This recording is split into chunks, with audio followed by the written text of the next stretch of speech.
डहाणू महोत्सवाला सुरुवात झाली आहे।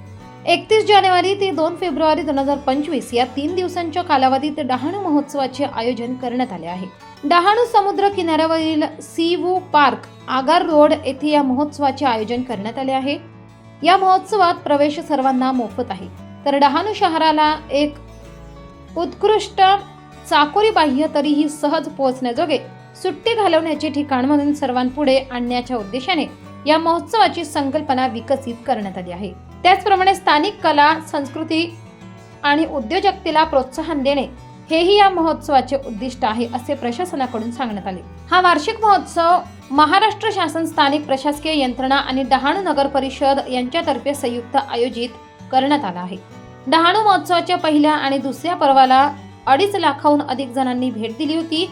तसेच 2.5 कोटी रुपयाहून अधिकची आर्थिक उलाढाल देखील झाल्याची माहिती देण्यात आली होती। डहाणू किनारपट्टीवर पर्यटनाची उत्कृष्ट संभाव्यता आहे। पर्यटक येथील स्थानिक संस्कृती, कला आणि हस्तकला यांचा आनंद घेऊ शकतात। त्याचप्रमाणे वॉटर स्पोर्ट्सचा थरारही अनुभवू शकतात। एरो स्पोर्ट्स, वॉटर स्पोर्ट्स, समुद्र किनाऱ्यावरील विविध स्पर्धा यांचा आनंद साहसी पर्यटक घेऊ शकतात। त्याचप्रमाणे मच्छीमारांच्या खेड्यांमध्ये जाऊन महाराष्ट्रातील किनारपट्टीवरील ग्रामीण जीवनशैलीचा प्रत्यक्ष अनुभव घेऊ शकतात, अशी माहिती डहाणू नगर परिषदेचे मुख्याधिकारी अक्षय गुडधे यांनी दिली। तर पर्यटकांनी भेट देण्याचा तसेच भटकंती करण्याच्या दृष्टीने डहाणू एक अप्रतिम स्थळ आहे।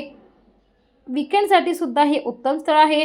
या फेस्टिवलमध्ये आलेल्या सर्व पर्यटकांचे स्वागत करतो असे डहाणूचे तहसीलदार सुनील कोळी म्हणाले।